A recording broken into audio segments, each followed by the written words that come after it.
Jesus faced betrayal, lies, and humiliation, yet never reacted with rage. How? Because peace wasn't something he tried to keep. It was something he carried, and you can too. Here's how to walk in that same unshakable peace that nothing and no one can disturb.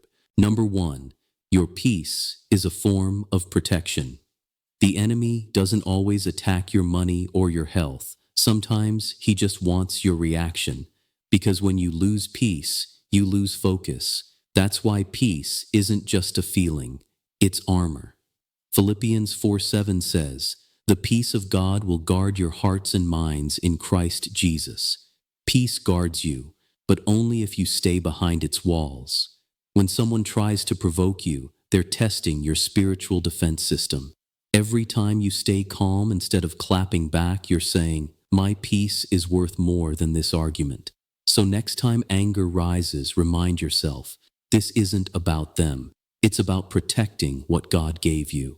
Number 2, offense is a trap, not a test. Every time someone offends you, it's not random. It's strategic. The enemy knows he can't steal your peace directly, so he baits you into giving it away. That's why Jesus said in Luke 17:1, "It is impossible that no offenses should come." He didn't say you could avoid being offended. He said you could avoid living offended. Offense is a trap that keeps you replaying the moment, rehearsing the pain, and reliving what hurt you. And the more you think about it, the deeper you sink. Forgiveness isn't about ignoring the hurt. It's about refusing to let the hurt own you. You let go not because they were right, but because you want your freedom back. Because as long as you stay offended, you stay bound to the person who hurt you. And peace can't live where offense still breathes. Number 3, stillness is strength.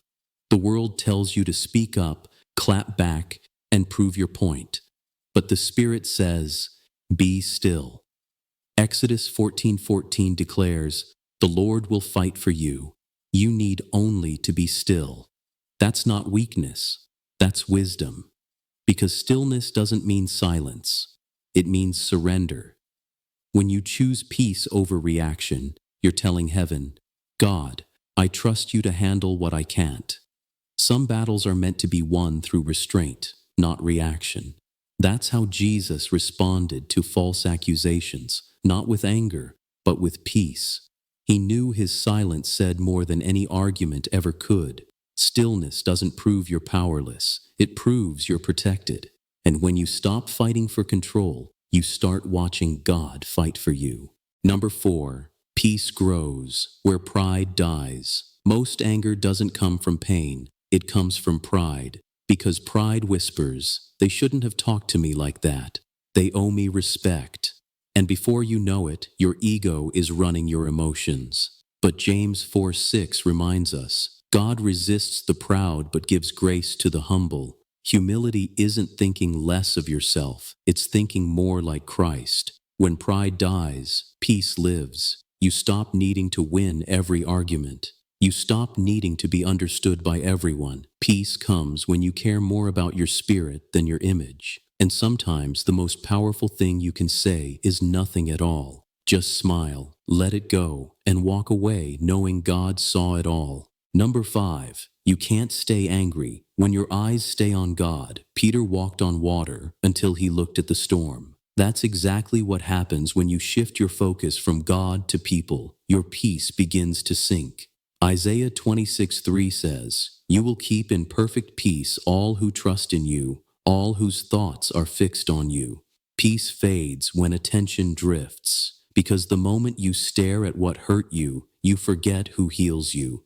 You can't control how people act, but you can control where you look.